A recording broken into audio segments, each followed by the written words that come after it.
All right, welcome to another edition of Ark Survival Ascended with Soto Desperado playing games. I managed to get the next mutation, so I'm just working on going through the eggs. I don't think we have a breeding bonanza, even though it's inauguration day. Today's the 20th. So I'm not working today. It's considered a holiday. I don't even know. I logged in anyway earlier. I had to look at my schedule to be sure. But anyway, thanks for watching. So anyway, we're at 600 and... what was it? No, not 600. It was 480? 468 level. 32 mutations that I can count. That's where we are. So we're trying to get 470 or better. So I just put a bunch of eggs down. I'm just waiting for them. So I'm going to go ahead and play some clips on the other screen that I can't record because, well, yeah, Star Wars gives me a problem. So this one is the Rich Dad channel. Rich Dad, Poor Dad. That's Robert Kiyosaki. I think it's called Kiyosaki or Kiyosaki like the motorcycle. I made hundreds of millions from the 2008 crash. Here's my 2025 game plan. So I'm going to start this from zero and play. And I'll put the link in the description. My friend Kenny McElroy and I were real estate guys, and there's always a bubble, boom and a bust. So just before 2008, the great financial crisis, all these guys were yakking about it and all this. Kenny and I just waited. When the whole thing came crashing down, I think I borrowed over $100 million to go and buy the best real estate around because it was on sale. I'm afraid December 12th, I think, 2024, we're heading to a huge crisis right now because, like I said, Trump won, but they didn't address the problem started back in 2008. And what they did was they just printed trillions of dollars. So Trump didn't say anything about it, and Kamala Harris didn't say anything about it. But America is now the biggest debtor nation in world history. So how do you get rich with that? That's why I've always said buy gold, silver, and Bitcoin. So today I'm doing my best to buy more Bitcoin and silver and gold, because the dollar is going to get weaker and weaker and weaker, but that's how you get rich. So other people are crying and saying, oh, the economy's bad, it crashed and all this. Other people who have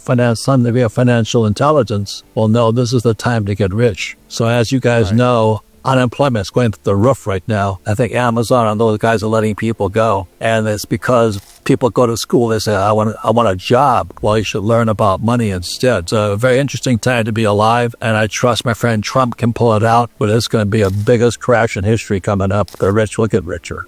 I want you to get richer too. So I'm always preparing for it. And how am I buying Bitcoin? Was ever since 1964, I've been saving silver. So right now I'm trading in my silver to buy more Bitcoin because the silver I was buying was at 10 cents an ounce. Today it's $30 an ounce. So the dollar went down, the price of silver and gold went up. So now I'm going to trade that for Bitcoin. But that's the difference here. So a lot of people have all these cliches and they're fucking jerking me off out there going, how much money have you got, man? Show me the fucking money. And that's the difference. That's why I created my cash flow board game. That's why I wrote Rich Dad, Poor Dad. I was just in Uzbekistan 3 days ago.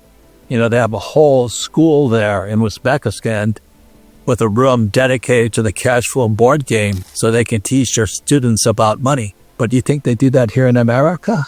No, because most school teachers in America are hardcore communists. They're Marxists. Did this event for Arizona State University, and the professors came after me. America is so screwed is because our school teachers are like Kamala Harris and Joe Biden, criminals. Just absolute criminals. The biggest labor union in America is the teachers union. America's scores are going down like crazy, but the teachers are getting rich. That was that son of a bitch, Obama, who kicked in what they call the student loan program. Today, American students are the biggest in debt right now. I think it's $1.8 trillion in student loan debt. Thank you, Barack Obama, you son of a bitch. You know, you're a communist. You put our kids in serious financial trouble. And it's the poor kids that get student loan debt, not the rich kids. You know, our friends, their kids don't have to pay for education. The mommy and daddy pays for them. But the poor kids are going to school right now. Thanks to Barack Obama, you son of a bitch, you loaded our students up with massive amounts, trillions of dollars of debt. And this is my final thing I'll say on debt here. If you spent $1 a second, how long would it take you to spend $1 trillion? Let me give the question again. You spent $1 a second. How long would it take you to spend $1 trillion? It's 31,688 years. Thank you, Barack fucking Obama. You son of a bitch. You loaded up our students full of debt, and now we wonder what's wrong with our students. But that's what happens when you have Marxists like shit. Obama and Kamala and Biden running our government. I'm glad my friend Trump is in. We've written 3 books together, but his work is cut out for him because, as you know, they're going to try and get him. And the picture you have right here is pictures sitting next to Donald Trump. The patch is still on his ear. The day after that photo was taken, he almost lost. They're still coming after him because America is a communist country because most of our school teachers are Marxists.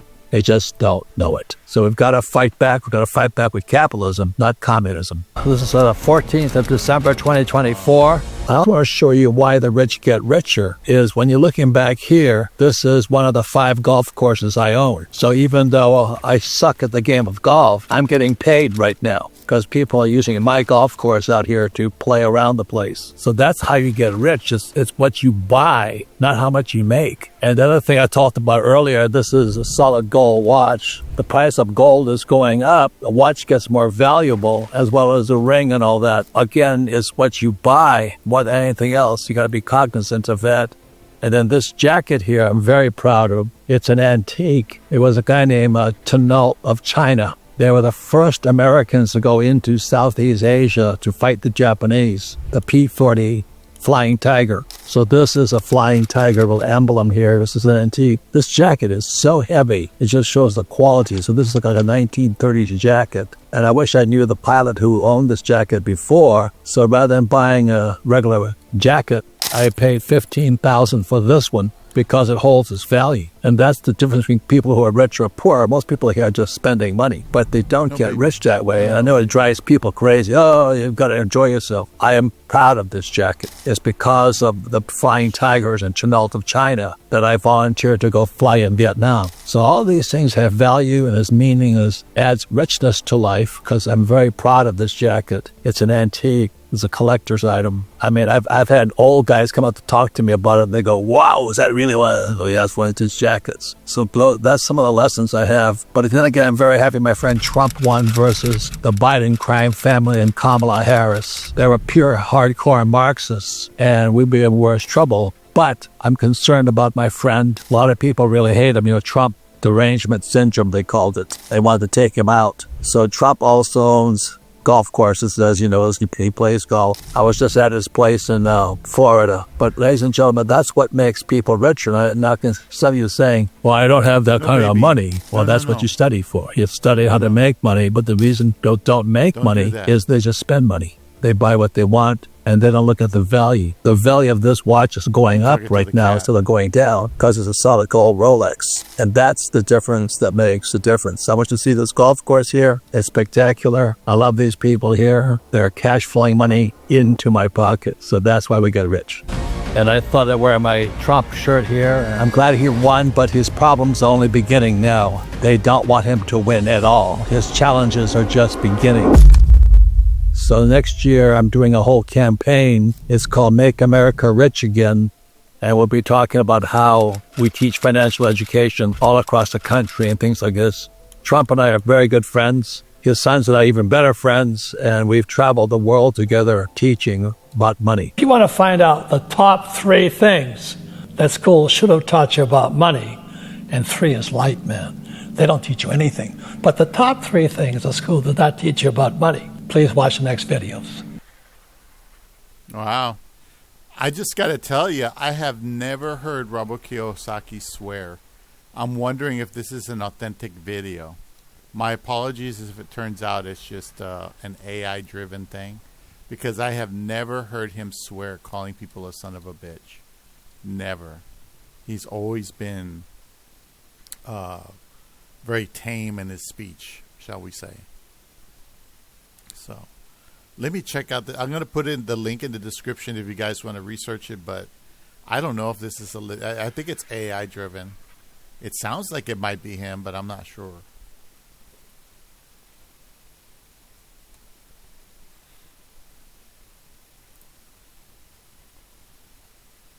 And this is supposed to be on, this is the Rich Dad channel, which I just find that very strange. Anyway. All right, this one is interest weapon of something. I forgot his name. Weapon of mind. White women can ruin you if you're not careful as a black man. Ooh, shit. Here we go. I'm looking at her ass. I'ma look back if that shit look fat. But yeah, man, shit, I just got done working out. That's why I look a little sweaty and shit. And I just thought I'd do a quick video talking about the situation with the woman, the white woman that falsely accused a black man of trespassing the neighborhood he stays in and resides in. You know, the video, you know, is going viral. You can look it up on Twitter. It's on YouTube. I think her name is Michelle Godwin, some shit like that. It's Michelle something. Michelle Godwin, some shit. Some bullshit. But it's crazy, man. You know what I'm saying? I feel like more channels that has a bigger platform need to cover that story, because that could have turned into a very unfortunate, tragic situation. So she basically over-exaggerated, put on her theater drama queen act, ran off the dude porch after asking him did he stay there. And she had a kid with her too. That's what made it even worse. Showing a kid how to treat stranger black men. You know, if you don't know a black man, if you look just a little bit intimidating, or if you just feel like it because you're white and have the privilege to do so, just run off and act like your life is in danger. Run to the nearest urgent help and act like your life is in jeopardy at the hands of this black man you don't even know from a can of paint. And this black man stayed in that neighborhood. This black man is like a real estate investor, you know, who makes money. You know, his wife, he got a wife and kids. You know what I'm saying? So it's just crazy, man. That's why me personally, I stay away from white women in public. I ain't gonna lie. You know what I'm saying? That's just me knowing my situation. Like, that's me knowing how they view me. Now, there's black guys who don't got no problem with it. They party with white women, this and that. They can walk up to white women cars, and white women probably don't have no issue. But if you're the average black guy out here, and white women haven't really been receptive to you, and you can tell like they just kind of got something against you. Sometimes you can tell just by how they look at you sometimes. You know what I'm saying? Their body demeanor, their body language around you. If you kind of just know a white woman just ain't really like feeling you like that, and they just seem to have some kind of spite against you for no reason, it's probably a race thing. If you're a black dude, and it's probably because they just don't find you super like select and attractive. Cause like, you know, if you're a college ball player or something like that, 6 foot something, you might get a pass. They might be like, oh, you know what I'm saying? But you just an average guy out here. White women feel offended if you approach them. White women feel taken back. They like, you know what I'm saying? I'm not gonna lie. If you're an average black dude, you ain't got much going for yourself, white women do not want to be approached by you. So you gotta be careful when you maneuvering around white women. Not saying you can't get no play. Not saying that a white woman won't, you know what I'm saying, give you a chance or whatever. But it could happen, but just be very careful, be very cautious, and take heed when you're out here moving around, man. These white women, they be doing too much. And the white women are like pretty much the pinnacle of society. You know what I'm saying? They're at the top of the society food pyramid. Pretty much whatever they say goes. People are starting to catch on to their bullshit, they act. But they've gotten away with a lot of bullshit in the past. They done destroyed homes, families behind false allegations, false accusations, all that. Like, even walking through the parking lot, if I feel like a white woman getting out her car, I just steer clear from her. Like, I walk all the way on the other side. Even if my car is like on the same side as hers, I'll just walk pretty much just way out the way pretty much. I don't, you know what I'm saying? I don't play. I don't take them chances, man. I don't trust them. I even go as far as to say, even with Spanish women, it's just any woman outside of your race, just woman, period, man. But especially if you're a black dude and you're moving around women of another race, be careful, man. But then again, like I say, it just depends. Some guys that listen to this, some black dudes will listen to this and not be able to relate. They'll just like, you know what I'm saying? They'll probably think I'm just reaching or just overreacting. But, hey, I bet that black man that got falsely accused never thought in the day of his life, that would have happened. Just imagine, man, he probably inside drinking some wine, chilling, watching a football game, who knows? And then no matter of fact, he wasn't inside. I think he was driving around. He was just pulling up to the house in his truck. And the lady was asking him, do he stay here or whatever. I think that's what it was. But I gotta watch the video again. But all this was caught on the Ring camera. You know what I'm saying? The houses that be having the little camera on the doorbell and all that. Good thing this was caught on the Ring camera, because, like I said, this could have turned to a very nasty situation, man.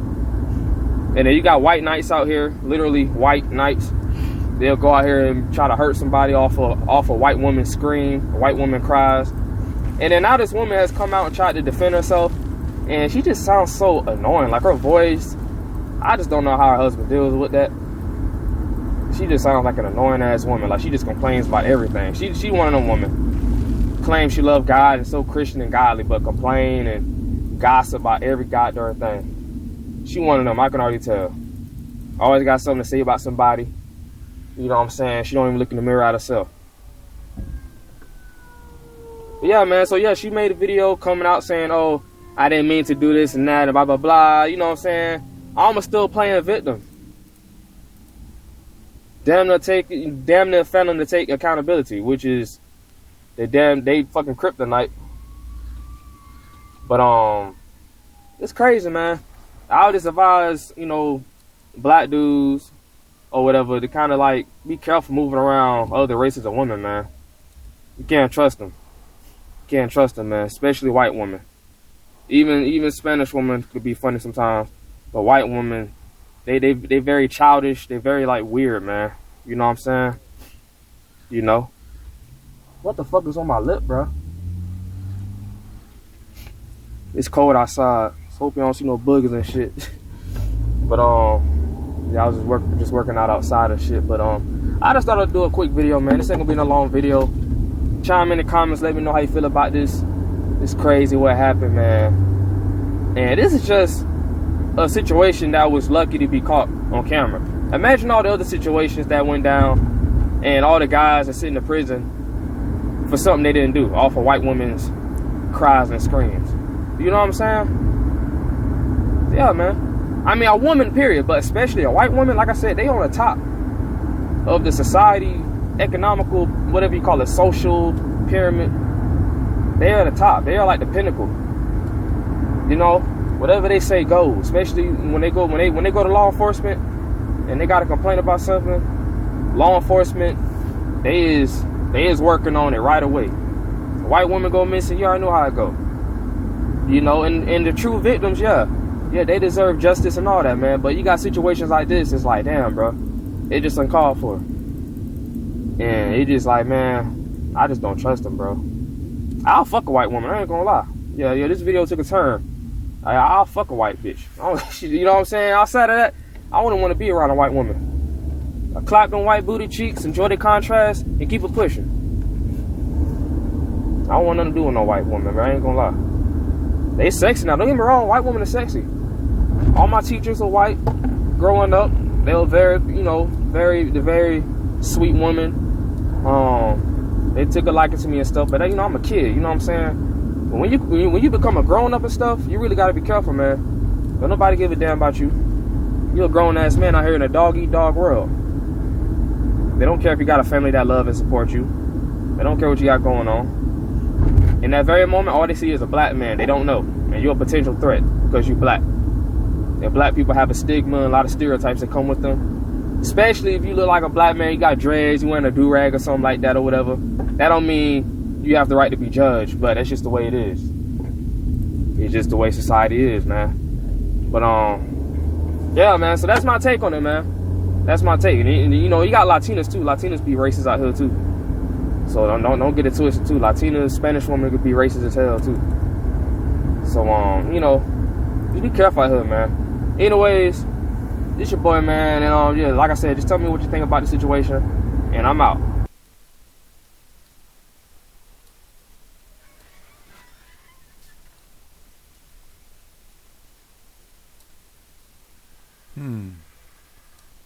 Slap that ass.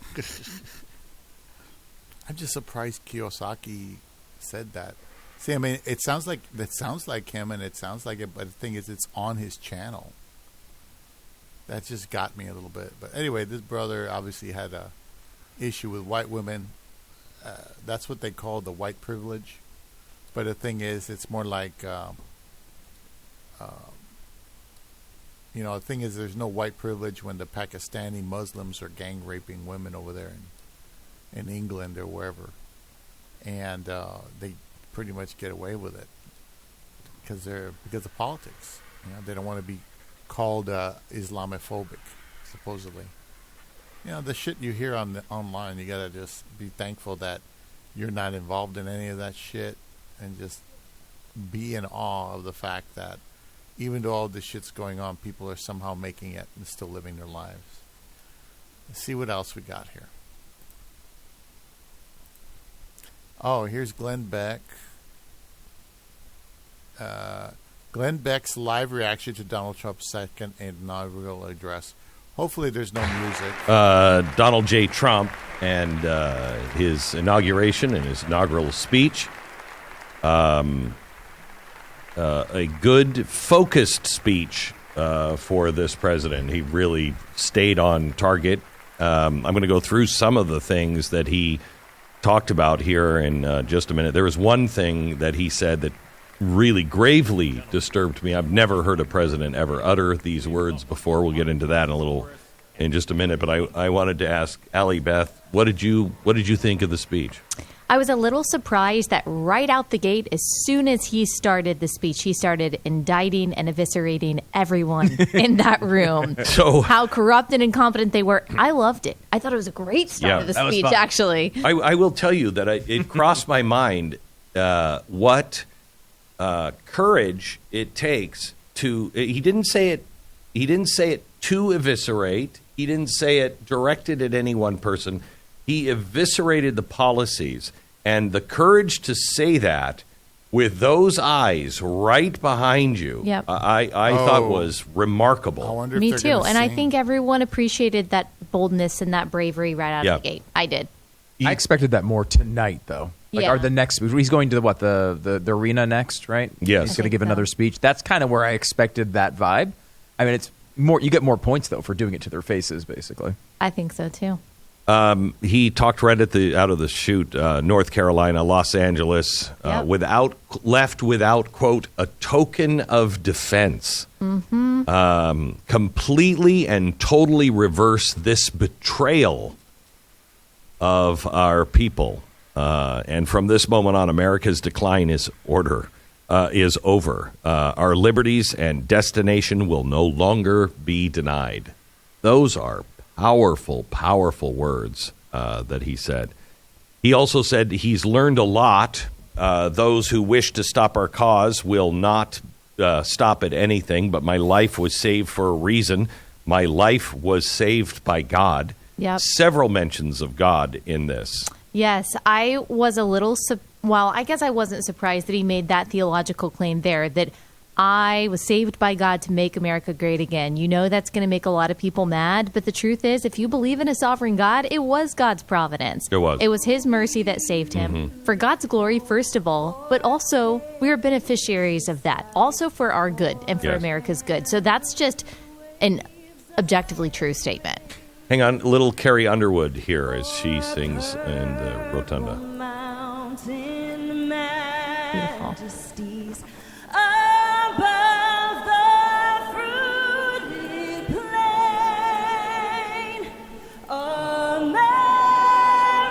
As long as there's no music, I think I'll be okay. Because YouTube will cut this thing. Even for the anthem.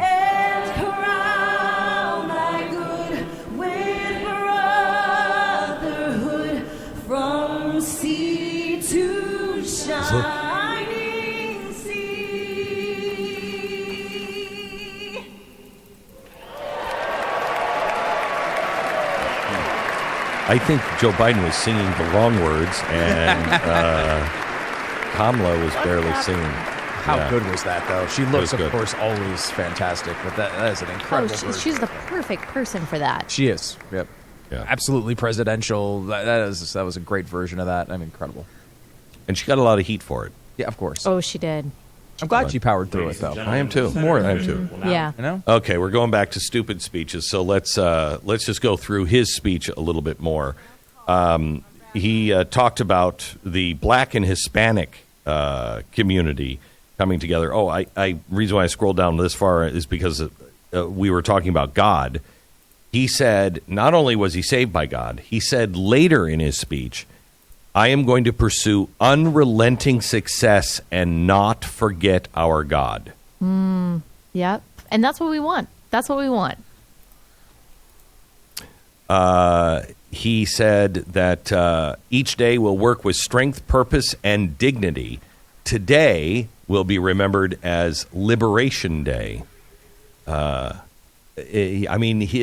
All of the language of a real revolution is in this speech. He says national unity is returning. He said, in so many words, let me get into the executive orders. And it was a long list of things that he was planning on doing today through executive order. And Stu, this surprised you. Yeah, I kind of thought we'd get this speech a little bit later. Like, I think this would be the type of thing that he might give at the arena. It was more policy heavy, and I asked you a couple times, just like your view of history, is this speech normally... I mean, I guess, is this the... maybe it's because it's inside that's throwing me. Is this the equivalent, essentially, to his, the American Carnage speech from 2017? I mean, that was his inauguration speech, right? Yeah, but no, I think this is Reagan putting the world on notice and saying the era of big government is over. Government is not the answer; it's the problem. Those came in his inaugural speech. But that's a big theme. That's not necessarily a specific policy like that. And I'm not surprised there was some of that in there. I was surprised at how much he went there. I don't think it's a problem. I just historically didn't realize that's where that stuff was placed. I think. And I'd have to go back and look at the other speeches, but my recollection, it is a place where he talks, the president will lay out the big vision, but he is so specific on enormous policies. Okay. Because he's got to, this is a moment the entire world was watching. If you follow American politics at all, and let's face it, most people do all around the world right now because we are back, hopefully, in a position of leading out of this darkness. He's got to make very clear statements on the big things. Like, we are taking our national security as paramount of importance right now. We are going to close these borders. I'm going to issue the Army and our military down to the borders. We're not messing around. Drug cartels, you're on notice. You're now a terrorist organization, and we're taking you out. Yeah. I mean, those are internationally heavy with ramifications. And I think something that he needed to say, not just the next day, but when the world is watching. Paying attention. I definitely think it was more specific than Biden, unless my memory is failing me. But you'll notice he was even specific on the culture war things Trump was. When he said two genders, male and female. I mean, certainly Biden didn't say anything about transgenderism in his inaugural speech, and he wouldn't have. But the fact that he went in that hard in this speech. But Biden did go in and talk about equity and inclusion and all this bullcrap. All this bullcrap. Donald Trump is not that guy. Yes. He speaks the language of the American populace. And, listen to some of this language. We're going to end catch and release. Our troops will go to the border to repel the invasion of our country. Cartels are foreign terrorist organizations, and I am invoking the Alien Act of 1798. All foreign gangs will be gone. as commander-in-chief, I will eliminate threats to our country. I mean, these are powerful, powerful words. He then went into gas and oil, et cetera, et cetera. I will end the Green New Deal today, end the electric mandate, to keep a deal with our auto workers. I will build autos at a pace we've never before seen, and thank the auto workers for their inspiring vote of confidence. That's really the only group that he really paid homage to. Were the auto workers. He said he's no longer going to tax citizens to help foreign countries. He's going to tax foreign countries to help our citizens and establish the external revenue service, which did not get a clap line. Did you notice that? Then he went into Doge. He's going to stop all government censorship. He didn't talk about the new propaganda laws that we had reversed by Barack Obama, where we can now do propaganda in the United States on our own citizens. I'm hoping that is just an oversight in the speech. He said he's going to end government policies that bring race and gender into every aspect of life, return to merit-based hiring, 2 genders only, reinstate the military that has been fired because of COVID with full back pay, sign an order to stop all social experiments, defeat our enemies in all places. What he said about the military was really interesting. I don't know if you caught this, Stu. We are going to we will be defined by the battles we win, the wars we end, and the wars we don't get into. That's profound. Really good way. That's always been his view. I mean, yes. This is one of the things he's been most consistent about in his entire public discourse. Right. It's interesting also to me, and I can't figure out why. Is this because of the oil policies that President Biden enacted on the Gulf of America? I mean, it's nice, but that is just a populist thing unless it's tied to opening up the Gulf of Mexico and saying, well, you can't drill in the Gulf of Mexico. It clearly says that, but this is the Gulf of America. Hillary Clinton laughed out loud when Did she? I didn't see that. Yeah. Cackled. I don't know if it was genuine or if she was like, that's ridiculous, but I just thought it was funny to see that. Well, I'm sure she thinks that's ridiculous. And this restoring of the name, this directed at Barack Obama's term, restoring the name of McKinley from Denali, which President Obama. So there are some map changes that are coming due to this, including the Panama Canal. What did you think, Stu, about his statement? He said, China is operating the canal and we are taking it back. That's a quote. I mean, you know this better than anybody, Glenn, because you were talking to him about this before he talked about it publicly. Oh, it was in June or July. It was right after the assassination, and he said to me, you keep your eye on Panama next year. It's going to play a big role in 25. And this is one of those things that I think hit most of the American people like, huh? Yes. Panama Canal. Why is he talking about that? He has been very focused on that throughout the campaign and throughout this transitional period. It's one of the most important issues to Donald Trump. This is not one he's blowing off. I mean, he's serious about Greenland. He wants it. But I don't know that is a thing that is going to dominate his day-to-day operations. The Panama thing is to that level. He sees this as vitally important for U.S. interests. Yeah, not just U.S. interest, defense. Yep. He sees China in our hemisphere just the way John F. Kennedy saw Russia in our hemisphere. And he's not going to play games with it. He will take it back. I don't know what that means. Well, that's what I was going to ask. What does that fight look like? Because the CCP won't give it over that easily. No, but it's Panama that can cancel all those contracts. The United States has the leverage. Now, they take the CCP out of the Panama Canal, we could be looking at a Cuban Missile Crisis kind of standoff on that. That's a very big deal. Mm-hmm. Here's the one thing that he said that bothered me, that I've never heard a president ever say, ever before. It is time to act with courage and lead our country to new heights, a country that expands our territory. What does that mean? Expands our territory. We have always been a country that does not take the spoils of war, so I know he doesn't mean it through war.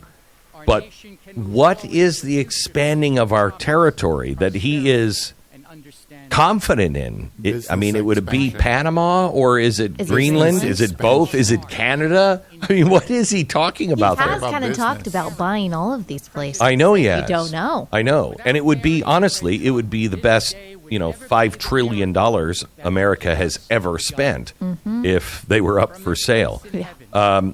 So he said, expand our territory and take back our manifest destiny.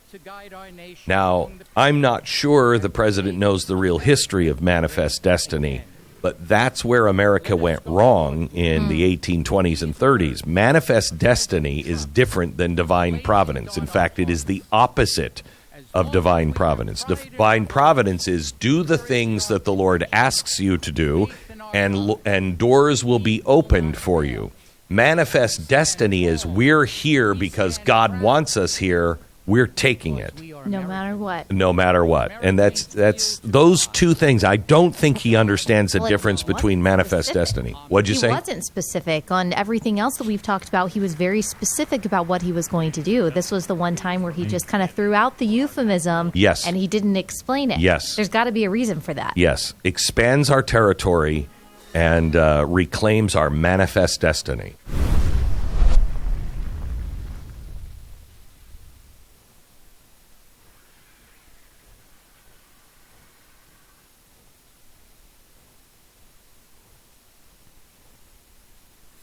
Wow. Manifest destiny and all these things can be easily misinterpreted. It's very unwise to use those kind of words in politics because they have a bad history, like Glenn suggested. They have a history, whereas it's what certain assholes use to,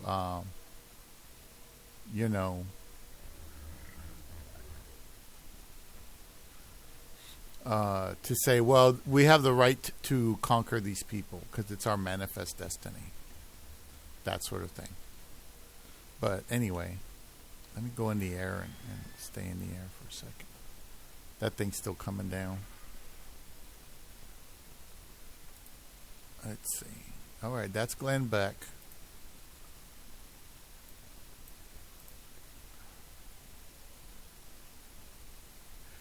Okay, so this is, I can't afford to eat. Grocery prices are increasing so fast. That TikTok rant of cost of food.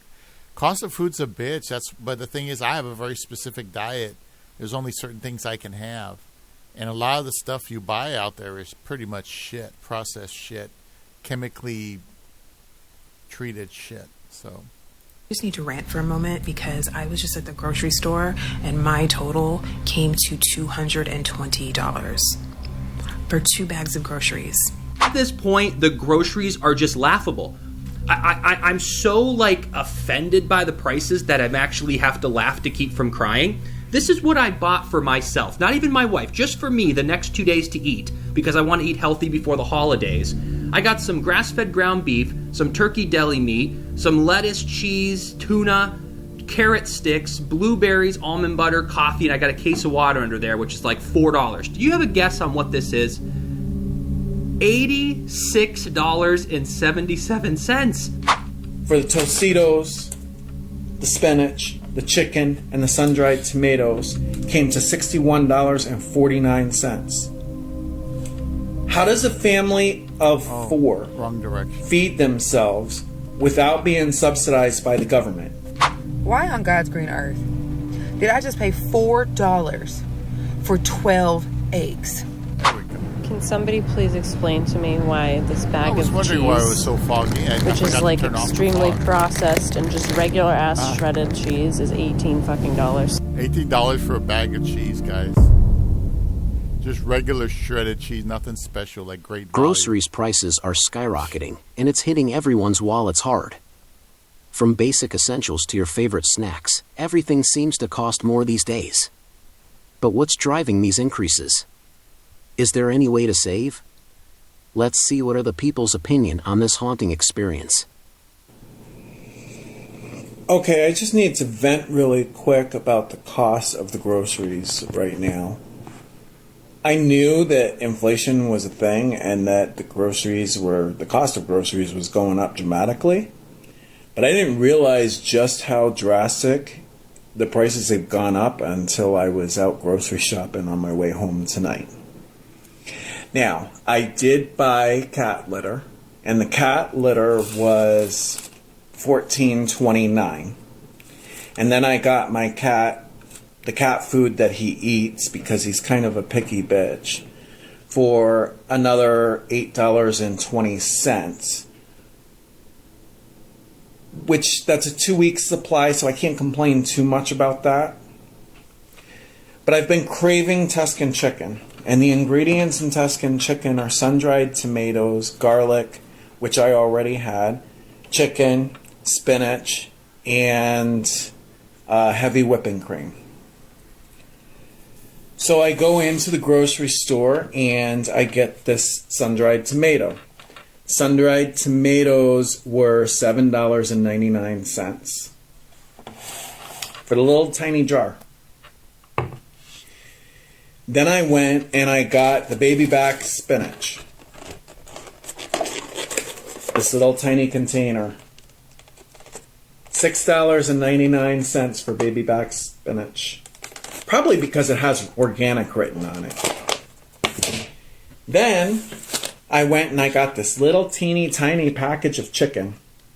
Not that big, it's 1 pound for $7.20. And I was feeling a little bit hungry, like I wanted a snack when I got home before I decided to cook. So I got some bite-sized Tostitos. Not the family size, it's a smaller package for $5.79. My total bill at the grocery store tonight for the Tostitos, the spinach, the chicken, and the sun-dried tomatoes came to $61.49. How does a family of 4 feed themselves without being subsidized by the government? $61.49 for 6 items. You gotta be kidding me. Why on God's green earth did I just pay $4 for 12 eggs? Make it make sense. And before you ask, no, I did not vote for that person. No, I am not one of those people that's like, well, I voted for him because he's going to lower the cost of eggs. That is not what this is about. This is truly not a political post. I do all of the grocery shopping for my household. And honestly, grocery shopping is kind of like a sport to me, okay? I enjoy finding the best deals. I am a faithful Aldi shopper. But today I had to go to Kroger because I couldn't find a quarter anywhere, okay? The struggle was real. And I'm sorry, a carton of eggs used to cost less than $2. Like, I'm talking $1.09, $1.10, $1.29. $3.99 for 12 eggs? Kroger, count your motherfucking days, because what are you doing? Like, that's just straight up greed. Because last I checked, the chicken didn't change, okay? The same chickens that God's put on this earth that meant for us to eat and consume for free have not changed. They're not laying golden eggs. The quality hasn't. They're the same goddamn chickens that eat cornmeal or whatever else you people feed them. Now, I see why people be getting chickens in the motherfucking backyard, because 12 eggs for $4? I don't care how much money you make. That is ridiculous. And when we look at grocery prices, going back even 4 years, the prices have continued to rise. And we, the people, can barely afford the groceries. Somebody had the audacity to post the other day talking about fine dining restaurants are struggling and no one's going out to eat anymore. They don't have any money. Seriously, Carol? We used to have enough money for it just everything. costs me Groceries, $100 at the going out on grocery the weekend, everything. to get food to last barely a week. I don't think Ruth Chris is on my list. I just need to rant for a moment because I was just at the grocery store and my total came to $220 for 2 bags of groceries. I didn't do any excessive shopping. I wasn't going crazy. I tend to buy store brands. $220 for a single person. In what world should 2 bags of groceries cost $220? That is more than half of my grocery budget for the month. We're doomed. I don't know how people with families manage. I don't know how single parents manage. This is absolutely insane. $220. And I'm not even talking about at Whole Foods or Trader Joe's or a specialty store. I'm talking about at fucking Safeway. Shit. Your friendly neighborhood Almost Safeway. burned it. And this is after they apply the Safeway Club discount, which all of those are scams anyway, and I could talk about that another time, bitch. but absolutely crazy. I stood by the entrance with my phone calculator and that receipt and added up every single thing twice just to make sure, and the total was correct, $220. And what makes it even worse is that shopping in stores is so gross now. I've talked about this in other videos. You know, if you can find what you need, there's only 1 or 2 of the items left. The cans are dented, the bottles are dented, tops aren't screwed on properly. There's a mess in the aisle. Someone's going crazy behind you. Like, it's bad. It's bad. And again, I know why they do this. They're making it inconvenient on purpose, so we'll shop online. But grocery shopping, has always been something I enjoyed. I'm not a retail shopping person. I don't like to go to the mall. I don't like to shop for clothes or shoes in person. Those things actually give me anxiety. But grocery stores and shopping for food has always been really therapeutic to me. Right? I think there's really something to be said for taking the time to select what you're putting in your own body. And I know that I have had the luxury of being able to do that. Right? That luxury of time and income. But this is crazy. Like, I don't know what we're going to do. Start paying attention to your grocery receipts very carefully. I am so alarmed by the comment section in my video that's 2 videos before this. I talk about grocery store dynamic pricing, where grocery stores are starting to bring in electronic pricing tags, so the price changes on the items all day long depending on demand. I have 2 major concerns with that comment section.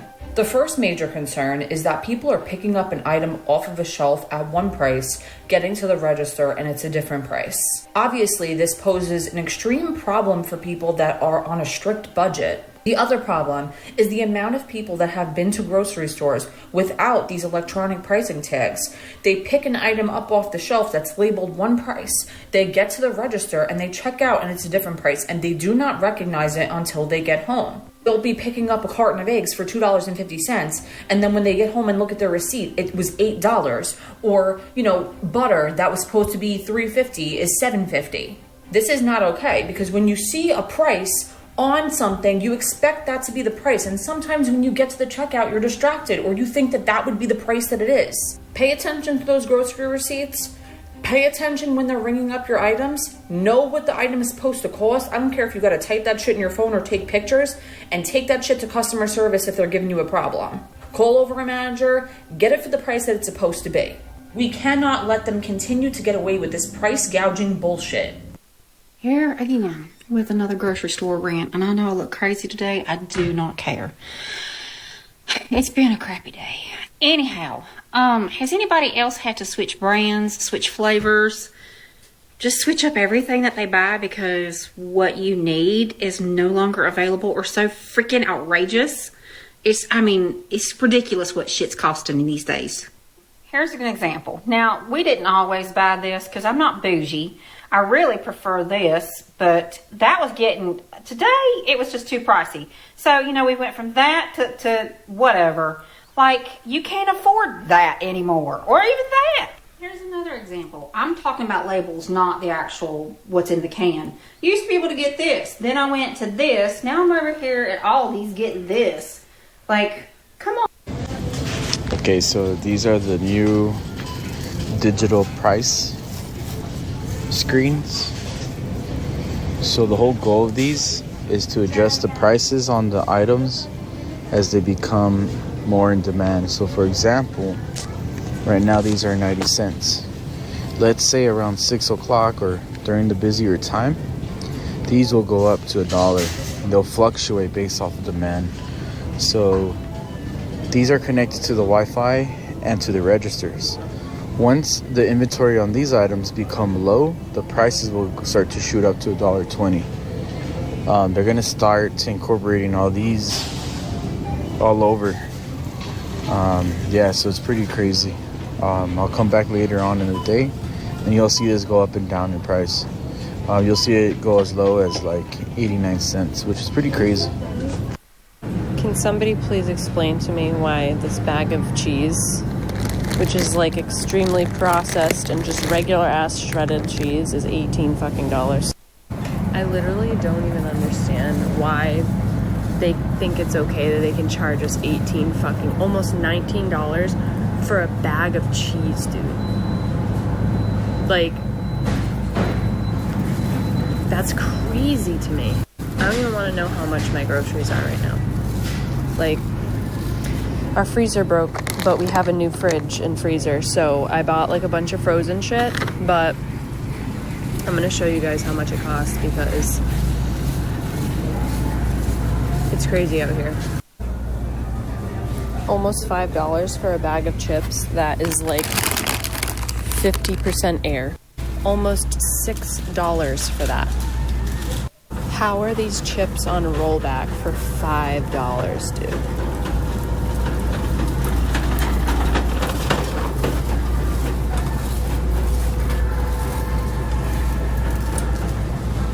At this point, the groceries are just laughable.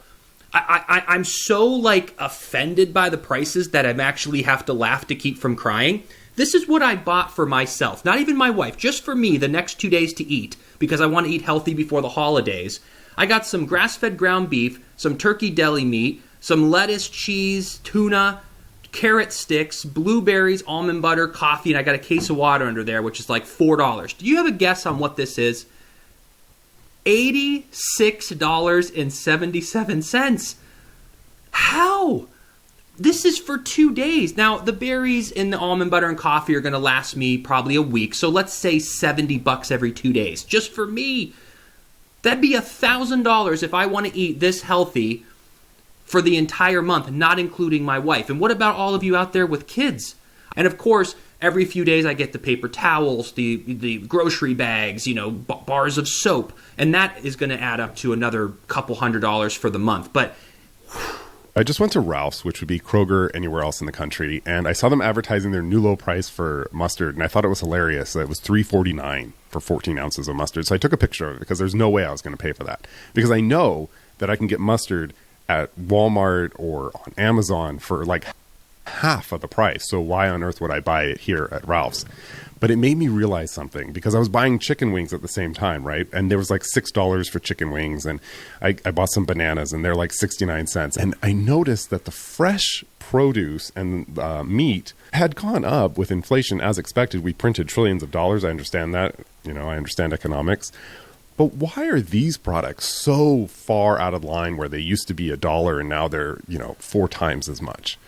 And I started to realize something. These grocery store chains have adopted convenience store prices, and for a reason. They realize that if you're in their store and you're buying mustard, you must need it right now, because otherwise you would have bought it at Costco or Walmart or online, right? There's no reason that you'd be buying it in the store unless you needed to. I didn't realize that because I still had this idea that, you just buy things at the grocery store and that's the price. When I looked on Amazon, these are $1.96. That same brand. It's not like I'm buying some off-brand. And it'll be delivered to me the next day It's totally convenient, in my opinion. But grocery stores have realized this. They've changed their pricing strategy so that all their dry goods, if you're not buying them from Amazon or if you're not buying them in bulk at Costco or Walmart, you're getting ripped off, or you can buy them from Walmart.com. So if you're struggling out there paying these prices at grocery stores, you need to, everything that is not refrigerated or frozen, you need to be buying from Walmart.com or Amazon.com or some other fulfillment. And if you're worried about the timing, you can get this stuff from Amazon like overnight if you have it shipped to one of their Amazon like locker locations, which probably are closer to you than the grocery store that you're going to drive to, right? And it will usually be there the next morning. Like you can order it at night. And sometimes like when I'm in San Diego and I'll order something from Amazon, like food products, it will be there the same day, like hours later in that locker. And the locker is down the street, so I can just walk down the street and get my groceries. I would say to check that out if you guys are struggling, because it doesn't make any sense in the world to be paying these kind of prices for mustard. Guys, are we really out here spending $8 on a 12-pack of Coke? I just had to buy some Cokes and Dr. Peppers for my salon, and it was literally $8 each. Excuse me? I was paying like $4 for those. Why are they double? Case of water, Ozarka, a case of 32 pack of water, $7.50. Guys, how do they think we're gonna keep surviving like this? Are you kidding me? I can't even buy a case of water for under $8. Water, plain water. Like, thank you, Lord, that I don't have an addiction to Coke. I'm going to tell you something that makes me furious. I have 40 minutes left before I have to be home to relieve my babysitter. So I thought, I'm going to run to the grocery store really quick. I have kind of a long list, but I'm alone. I don't have my toddler with me. So I can really breeze through. I can throw stuff in my car, get checked out, and like be on my way, right? So I walk into the grocery store, I like rush in, I grab a cart, I walk in, and I see that there's a super long line at the self-checkout and nobody at the registers. And I turn to the girl and I'm like, is anyone running the registers today? And she's like, no. And I'm like, okay, so it's just like, it's so frustrating because there's no way that I can go through the whole store, get everything that I need, and then wait in the self-checkout line and self-check out my cart full of probably $300 worth of items.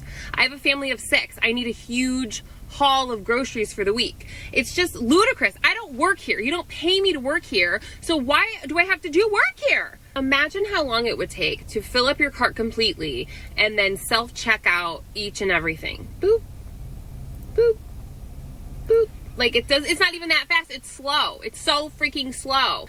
I've turned into my mother. It's just like, it's frustrating, right? It's so expensive already. And then I have to check myself out. It's just like, I'm sorry.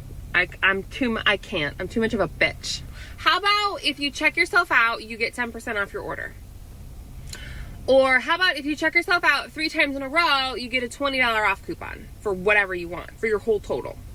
How about back in the day when you used to put in your phone number and then the price would like drop dramatically and it would be like this big exciting thing? How about that comes back? Wouldn't that be fun?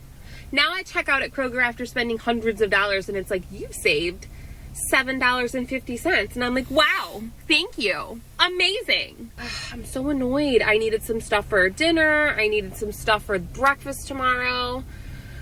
Why does it have to be like this? If we're paying more money, shouldn't there be more employees in the store doing more work? Can't you, Kroger, pay more people to work there or pay them a livable wage so that they can check me out when I need to be checked out? So I can do my massive grocery haul? You know where they have people checking me out? Bush's. They do over at Bush's, so maybe I should just do my shopping there. Oh, I'm so frustrated. Is everyone in Ontario okay right now? Because I'm not. I just went to the grocery store, and this was the price of chicken. $51.22 for, I don't know if you can see, 4 pieces of chicken. 4. I'm not exaggerating. I stopped a man in the meat aisle with me and was like, look at the price of this chicken. It's $51. And he was like, oh my God, that's crazy. I was like, this is absurd. We bonded over that, actually. Like, what is happening here? This is madness, right? This is not sustainable. What are we supposed to eat? Kraft Dinner's $5. You used to get those for like 79 cents on sale.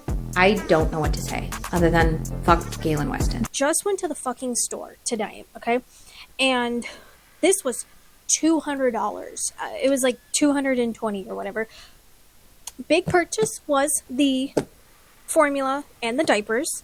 But you're telling me that just this is $170. That's a fucking joke, right? Where's all my fucking food? Where? I don't understand. I have to make this stretch until the next paycheck. I do my grocery shopping at Aldi's and Walmart, and we have BJ's, which is like Costco. But what the actual fuck? This is mostly produce, too. Look, I've got carrots, zucchini, celery, plantains, cucumber, cabbage, 2 things of lettuce. I only got 2 things of meat, because normally meat is your expensive thing. So I got some ground turkey and some ground chicken. Am I forgetting something? I'm not even sure. Well, there's milk in the fridge, so I did buy a small gallon of milk and a half thing of oat milk. So, what the fuck? Okay, I'm back with another grocery haul for an ingredient household. This is just to show you how far you can stretch your money when you make a lot of the stuff from scratch. So I spent $195.95. I did buy a couple things that were things that I wouldn't normally buy because we have Thanksgiving coming up. But here we go. So I got 1 gallon of milk. I got 1 pound of Colby Jack cheese, 1 pound of sharp cheddar, 1 pound of mozzarella. I did get a container of heavy whipping cream, 4 packages of butter, 5 dozen eggs. They took the limit off at Aldi, which is good. I got 2 packages of celery. I did ask for the normal package, which, I don't know, it was like $1.29 for the regular package, but they were out of those. So this is actually a 2-pack of celery hearts. So that's pretty cool. I ended up getting more celery because they substituted it for the other price. So I got 2 packages of frozen green beans, 4 bags of baby carrots with 1 package of regular carrots, 2 packages of jalapenos, 2 packages of broccoli, 2 English cucumbers, 4 things of mushrooms. I did get cilantro and parsley.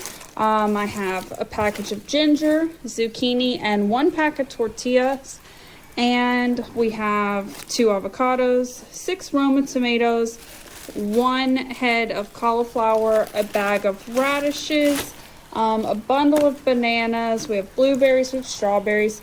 For pantry items, I did get some mayonnaise. I know you're going to say like, oh, that mayonnaise isn't good, but I'm using it to make like ranch and deviled eggs. So I know you have your other preferred brands. Balsamic glaze. I did get a can of evaporated milk, 1 can of green chilies, 3 cans of black olives. I got 4 cans of green beans. And I did get my usual packages of juice boxes for the kids' lunch boxes. So 2 apple, 1 fruit punch. I got pineapple juice and 2 orange juices. We're going to do a mimosa bar for Thanksgiving, so that's why I needed some extra juice. I got a bag of potatoes, 1 bag of sweet potatoes, 2 pounds of lemons, 1 pound of limes. I don't know how much this is, but 1 big bag of grapefruit, 2 bags of apples. And then for meat, I got this package of ground beef. I got a package of drumsticks, and then 2 packages of leg quarters. I also got this kielbasa and then this seasoned pork shoulder, which was very good. So all in all, it's $195.95. Inflation is hitting hard, and the struggle to keep up with rising grocery prices is a reality for so many families. It's not just about numbers on a receipt, it's about the sacrifices we make to put food on the table, the tough choices between wants and needs, and the pressure that affects every member of the family. For parents, it's the constant worry about providing enough. For kids, it's seeing their favorite snacks slowly disappear from the pantry. And for everyone, it's the challenge of stretching every rupee or dollar further than it seems possible. But remember, these struggles are shared by millions, and you're not alone. While inflation may feel overwhelming, this is also a time to come together as families, friends, and communities to support each other, to swap tips on saving, and to share what little we can. If we learn anything from these tough times, it's resilience. Families have always found ways to adapt and thrive, even in the face of challenges like these. Together, we can navigate these struggles and come out stronger on the other side. Thank you for watching and being part of this conversation. If this video resonated with you, please give it a thumbs up, share it with others who might be feeling the same struggles, and don't forget to subscribe for more content like this. Let's keep the conversation going in the comments below. What are your thoughts on rising prices, and how are you coping? Let's support each other. See you next time.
No, usually at the bottom of their pool, there's a chest like the one I just got, but right now I'm going to see if I can just get this thing.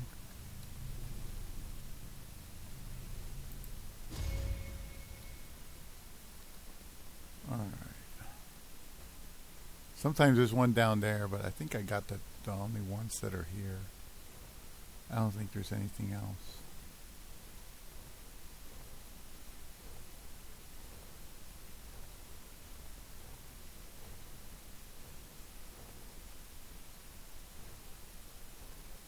Wait, there may be one I bypassed up here, but I probably didn't see it. Let me see.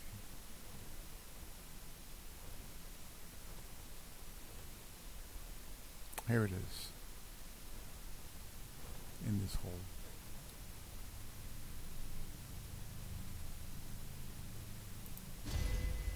Alright.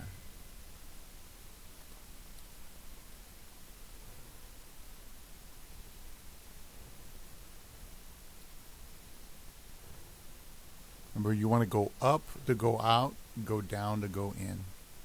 So as long as we're going up, we're getting out of the cave. If you ever get lost. That's usually how it is. Alright. Whew, escaped. Nothing fantastic. 428%. I don't know. I think I might have one better than that. I'm not sure. But things like this, you could always give them away to somebody that might need them. Some newbie. They'd be very thankful for it. I'll tell you. I've been there. You know, other people's leftover crap that they don't want becomes your main animal. You know, your main armor, your main weapon, your main whatever. Simply because it's better than anything else you have when you're first starting. So.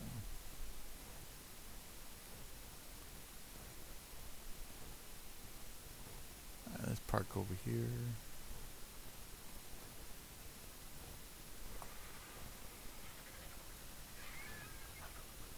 Let me see if there's anything else here.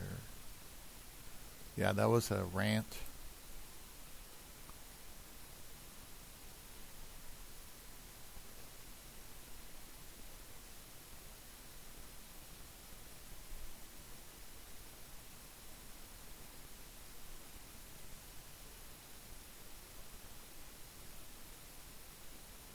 Super Bell. Hello everyone and welcome back to my channel. Again, semi puffy face too with her messy hair. I call my she's hair pretty. messy whenever I don't have my bang Says, hear me out and don't get a degree. Most are useless anyway. lying down Oh, on my that's funny. face because it's just too much work and it's not worth it. I can just shake this here and there and talk to you rather than being concerned about how my hair is working because my whole issue on this channel is to share my life stories and my observations in life. So today I wanted to make this video to talk about people not actually having to have a degree but still going on to have them. Don't get a degree because most of them are not useful anyway. I mean, most people don't even, and especially if you are from the United States, I know from some friends and like content from United States that it's crazy. It's a crazy amount of money that you actually have to invest in to get a degree. So it doesn't make any sense if you chose a program that won't make you any money. And in the last years, I saw that the few meaningful programs, degrees to get, are definitely starting with computer engineering to become a software engineer. I'm not sure if there is a software engineering degree. It's computer engineering, and you will go on to get to become an expert in software and coding when you start that program or when you finish it, as far as I know. And the second one is getting anything in that is related with health, so becoming a doctor, getting a medical degree. I have no idea if becoming a pharmacist is worth it. You can definitely sound off in the comments down below. I don't have that many pharmacist friends. I have one who has her own pharmacy, but we are in Turkey, so the circumstances in our lives may be different from the majority of the viewers of this video, because a very small percentage of my audience is actually from Turkey. I have no idea if pharmacists make a good amount of money. And then I think maybe studying economy might make sense. But it looks like if you have any skill to make money related to economy and finance, sometimes you don't even have to get a degree on them. I have some solid examples regarding the things that I'm talking about. That's the reason I am like relaxed, calm, and collected making this video. I don't have any issues sharing these with you. I studied American culture and literature, and take my degree as an example, it was a waste of time. It didn't bring me anything in life, and I didn't actually think that it would. I got a degree, a bachelor's degree, because at my time, despite the times of today, people were more obsessed, or like they thought it was a more important thing than it is now to have a degree regardless of what you have studied. And I had already shot myself in the foot when I chose foreign languages to study in high school, because if you choose the foreign languages department in Turkey, your main course subject becomes English if your school firstly chooses English as a foreign language, which almost all schools in Turkey already does. And it's like if you have, let's just say, 40 hours of class in the week. This is just an example. I even got my university degree 12 years ago, so stay with me here.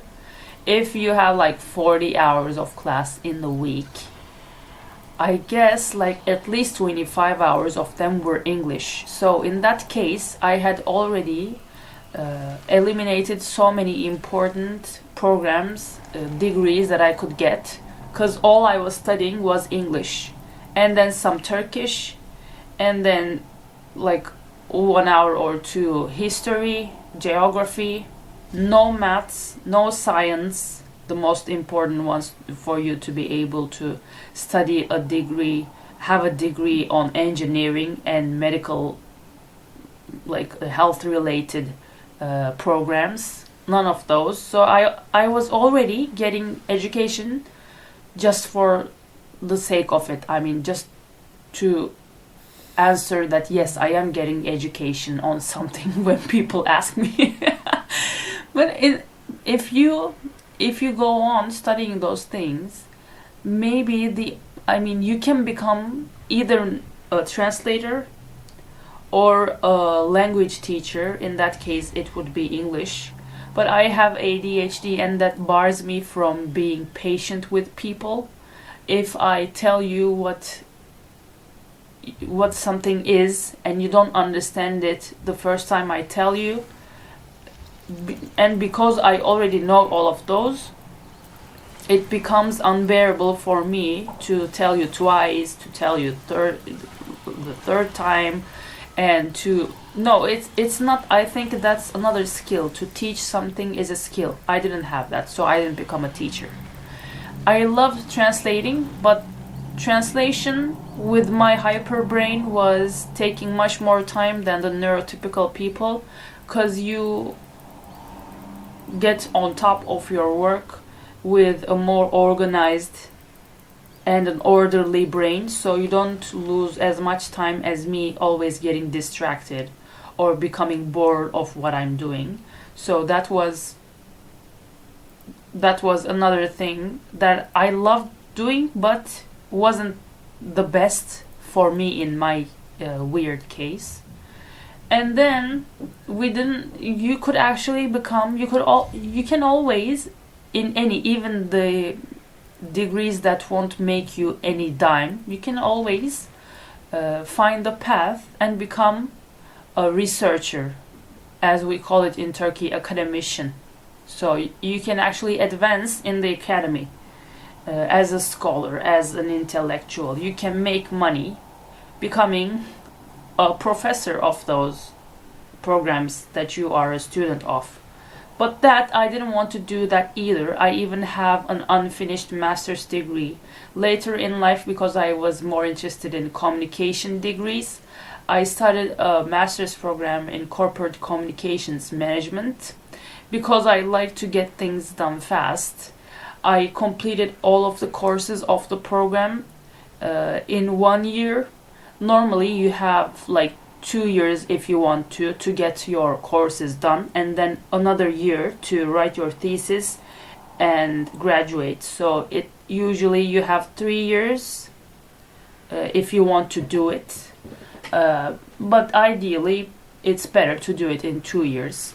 I got the courses, passed all of them with a nice GPA, but then I just saw that it wasn't going to bring me anything tangible, because I wasn't in banking or any government department that would like make me extra dime just because I had a master's degree from an average field of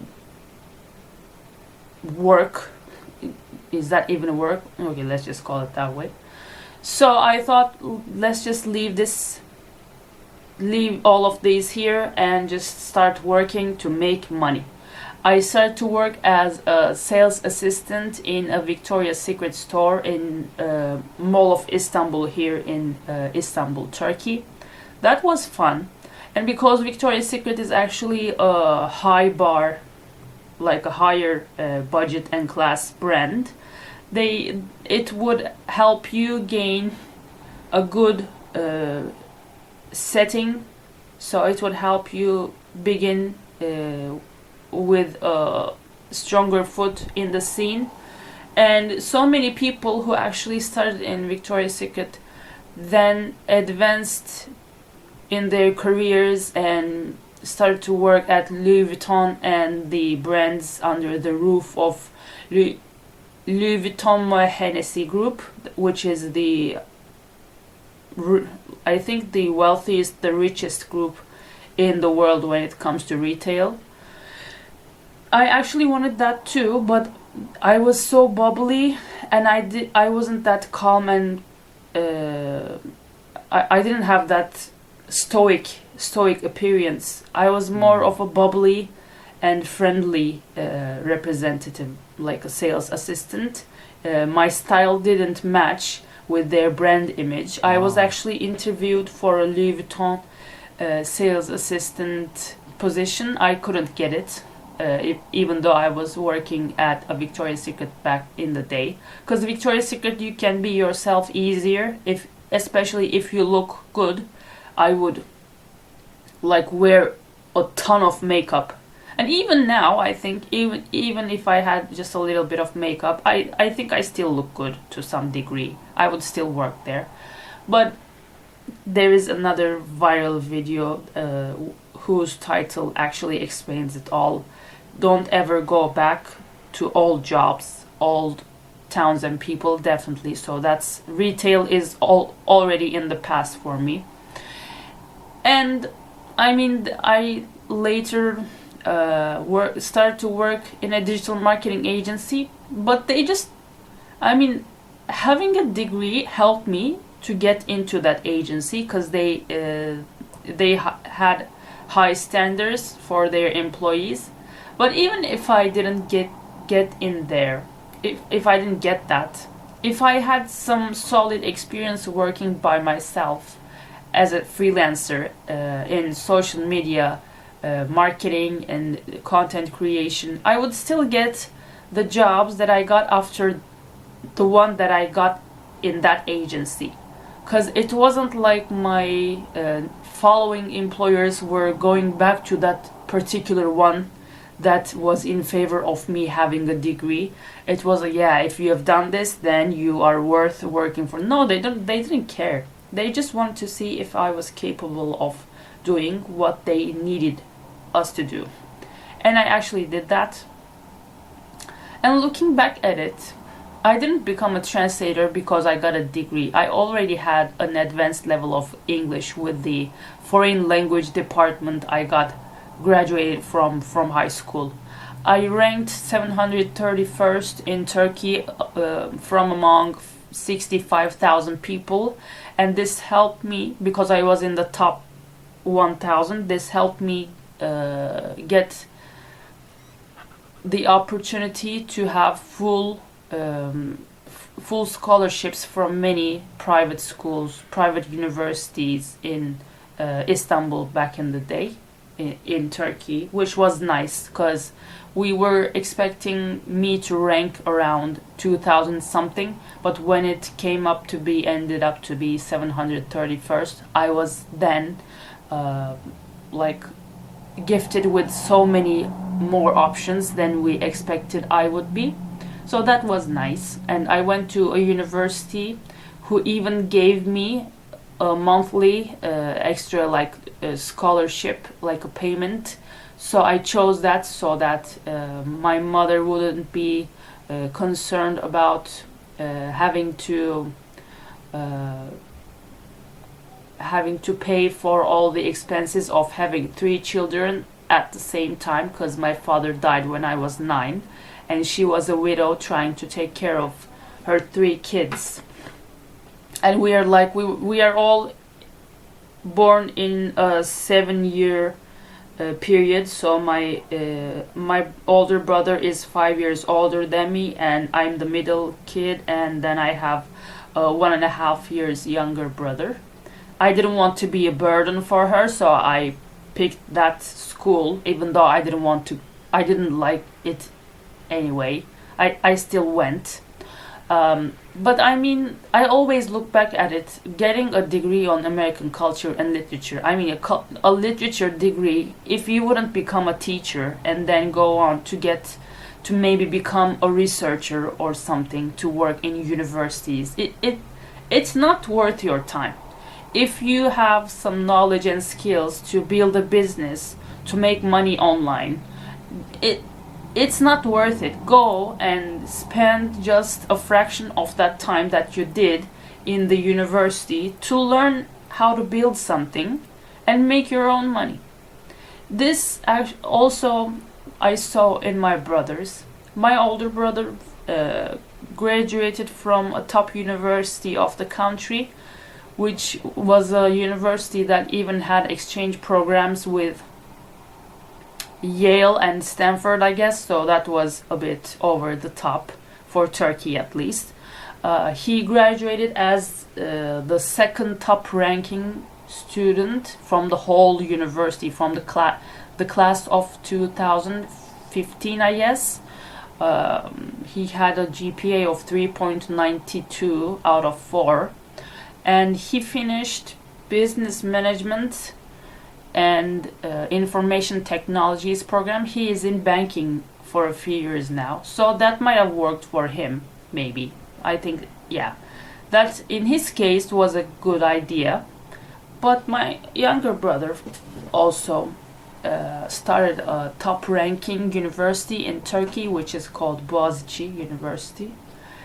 He ranked 795th from among more than 1.5 million people in Turkey, because he studied literature and maths, which had many more students when compared to foreign languages department in the whole country. So that I'm the biggest idiot in the house, so you can imagine. Even me, I'm somewhat smart too, I guess, but they're smarter than me. So in time, he got into business management, which is a very wide area, but I think it also comes with so many opportunities in the business world. But right from his second year, he saw that he would be much better off if he was spending his time trading. It would make him much more money, and he didn't think the commute from our house to university was worth it to go there for 4 years. Our place is almost 2 hours one way commute to his university, so 2 hours from here, 2 hours back from there. Every day that he went to university, he would spend like 4 hours on the road. And for a degree he wasn't that interested in. He just tried for like the first year, and then he was like, yep, this won't make any sense, so I'm quitting this. And he was like, it's been even for him it's been almost a decade, and he looks fine now. Boğaziçi University isn't one that looks for the smallest excuse to kick their students out. They aren't. That isn't an institution like that. So he had plenty of time to go back and get his degree, but he still didn't. I mean, I'm sure he has his reasons. Who are we to judge? But in the last years, I just saw that you can make much more money not getting a degree, and you can be much better off. Even the richest people in Turkey, who make like millions of dollars monthly, maybe even monthly, the man who has the production company that brings in the biggest TV shows to Turkey, including like shows like what is that, Survivor, The Voice, etc. He just has a high school degree, and it's because it's not about, that's just one example. It's not about getting a degree. If you don't have a solid excuse and reason to get a degree, don't get one. It doesn't make any sense. Go and learn something solid. Go and learn how to build a business, and you can make such money that even the degree holders can never ever imagine in their whole lives. And of course, money is important because it's our livelihood. Even if you don't want a flashy life, you can still feel better becoming a millionaire rather than just a dimer. And getting a degree will never guarantee you a life that will be financially off, especially in the departments that I just counted. So I personally don't see any point in getting a degree that isn't on like engineering. Even lawyers are debatable. I don't know how much money they make in Turkey. I think it fluctuates. Maybe in the United States it makes much more sense to become a lawyer too. But don't get a degree just to get a degree. You will waste too much time. I mean, you can in time go back and see those years as another type of experience that might create some nice memories for you. But in the end, if we look at the tangible results, it doesn't make any sense to get a degree just to get one. Me, as I said, I can even just tear it into pieces and I wouldn't feel anything. I mean, of course, it still wouldn't mean that I hadn't gotten a degree just for me to tear my diploma into pieces. So, but it was, yeah. I never feel any regret regarding anything in my life. But still, realistically, when I go back to think about it, getting a degree on a literature program was a huge waste of time. And now I'm here creating content on YouTube consistently just to get these ideas out for those who might actually need to hear them. And I hope I become the reason you save years and thousands of your life. Thank you for watching. You can support me from buy me a coffee or by becoming a member of the channel.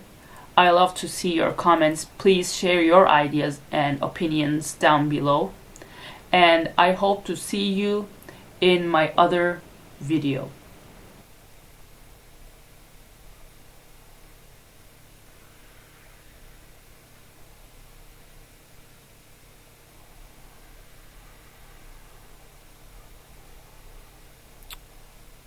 Thought I had more than that.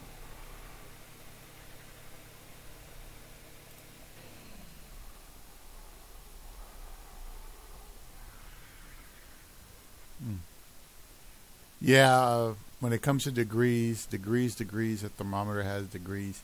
Even way back when I graduated, there was a guy that, he was the printer of the university. He told me that, and it stuck in the back of my mind, but I didn't know that what these people do is they scam you into buying an education. You pay before you actually get employed, before you can make any money, trying to prepare yourself for the work. And unless you get really lucky or you hit it off with people or you know somebody, you don't get a way in. They'll just stop you at the door every time. And that's what happened to me. I didn't really know anybody. I was poor. I wasn't very social.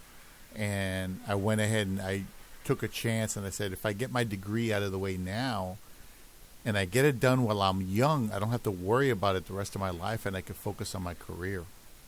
And I could just focus on being the best computer programmer in the world, you know. And I was like all into technology, and I was like so happy and shit that I finally got it out of the way, and now I can really start learning. Well, here's the thing. You can build your own projects, your own software, your own everything. But the way things are nowadays, unless you have good security, they'll just steal your code and repurpose it. You know, everything is just, companies are just completely unscrupulous. And you can't trust them. And it's just like if I hire somebody to fix air conditioning units, somebody with an HVAC qualification that can fix air conditioners. You know, if they invent or they improve an air conditioner process, like an engineer who has the ability to do that, anything they do while they're under my employ becomes theirs. So that's the way it is with coding. The code that you create doesn't belong to you, it belongs to whoever pays you. That's why if you ever do coding, if you do coding, do it on the side as a personal thing that has nothing to do with your job. In my case, I can do it because my job has absolutely nothing to do with computer programming. So I can write my own programs and make my own applications. I was considering making phone applications, you know, when they were starting to explode, but I couldn't get anything together. I couldn't find any good material that'll teach me how to do it. It was a new thing back then. And then before you know it, there were applications all over the place, and people were making huge amounts of money off apps. But that was me, you know. That's just an example. I'll probably comment there and say hello to that pretty girl. She's beautiful, that lady. But, yeah, I think that's it, guys. It's been about an hour and 35 minutes. I'm going to upload this, and I hope you enjoyed it. And I'll have all the links for all these videos that I heard in the background in the description if you're interested in taking a gander. And thank you for watching. I hope you subscribe, because we're going to push subscription nowadays, not because we want to, but because it's the norm now, pushing subscriptions and, you know, liking shit. Anyway, thank you for watching. You take care. Sundance says goodbye. Right, Sundance?